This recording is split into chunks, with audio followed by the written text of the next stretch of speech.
C'est du mot.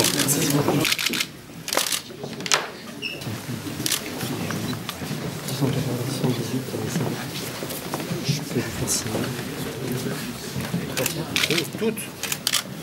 Cher Michel, écoutez, permettez-moi de vous souhaiter ici, en cette ville de Guingamp, la bienvenue et vous dire que l'on est véritablement honoré de vous recevoir, tellement votre carrière est dans l'esprit de chacun d'entre nous. Je tenais à vous remercier de votre présence parce que c'est vrai que l'UEFA vienne ici à Guingamp, c'est pour nous un honneur.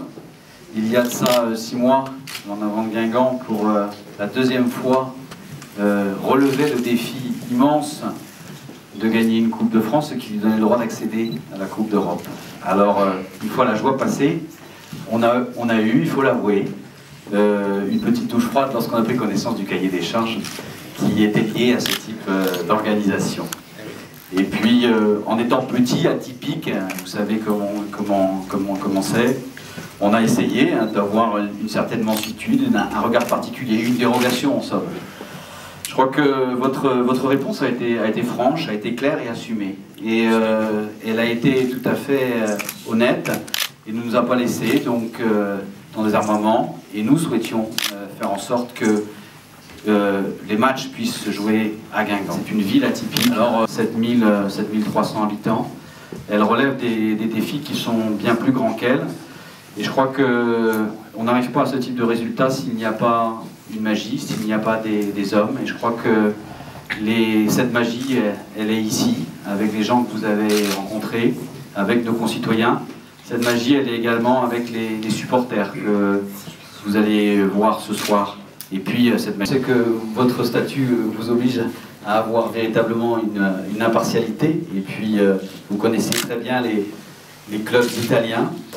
Alors, je vous dirais en guise de conclusion que vous nous avez fait vibrer les uns comme les autres. Et je souhaite une chose ce soir, c'est que nous, Guingamp, l'EAG, les joueurs, puissent vous faire également vibrer. Et donc, au nom de la ville de Guingamp, je tenais à vous remettre cette modeste médaille, mais médaille qui porte un petit peu de notre magie. Très bien, merci.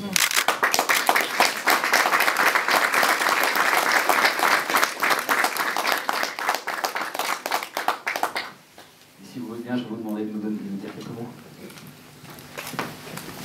Bien, monsieur le maire, monsieur le président de la Fédération française de football, monsieur le président du club de Guingamp, pour moi c'est un plaisir d'être ici. Ma deuxième fois, vous vous rendez compte. Si j'avais encore joué au football en France, je viendrais tous les ans, mais malheureusement, à mon âge, je ne joue plus au football. Mais je suis venu ici en 1994, à l'époque de l'épopée de Guingamp, qui a joué son premier match contre l'Inter de Milan, et j'étais venu avec Canal+ pour commenter le match. Bon, 14 ans après, je viens en tant que président de l'UEFA, président de cette belle compétition qui est l'Europa League, et qui est la compétition du cœur de l'Europe et que j'aime particulièrement. Alors, je suis très heureux d'être ici. Merci pour votre accueil. Et en tous les cas, je voudrais faire passer quelques petits messages.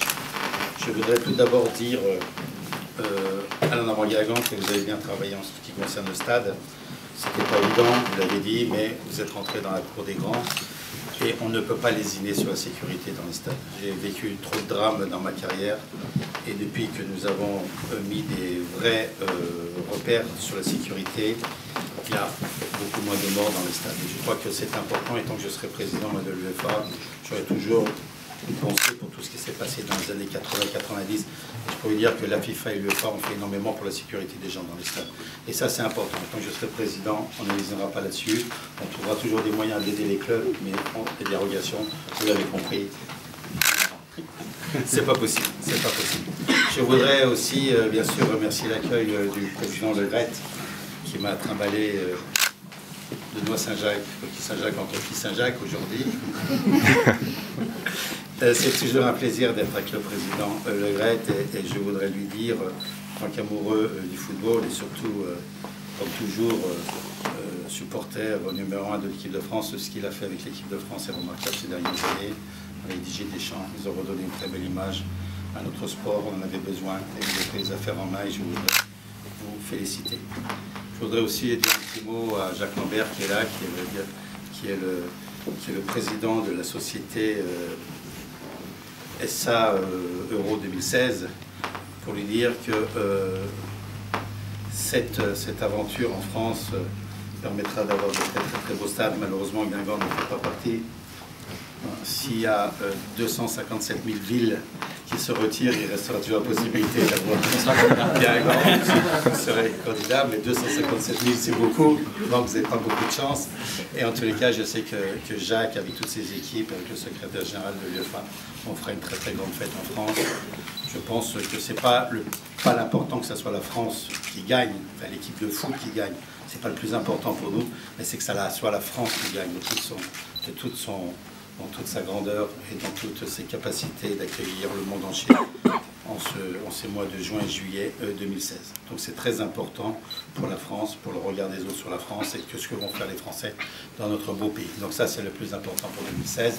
Voilà, j'ai fait passer quelques petits messages. Je salue la presse qui va attendre un tout petit peu pour me critiquer. Attendez un petit peu que je parte. Demain, vous pourrez le faire et tout ça. Non, pas à Guingamp. Non, ça, il y a une vraie déontologie. Donc, en tous les cas, merci. Et moi, je vais vous offrir, normalement, vous étiez un amoureux des faïents. Celui-là, vous ne l'avez pas eu. Hein, donc, le faïen de l'UEFA qui me permet de vous donner au nom de l'UEFA. Et merci pour ce que vous avez fait pour cette compétition et puis pour le stade du Rodou. Voilà, merci à vous tous.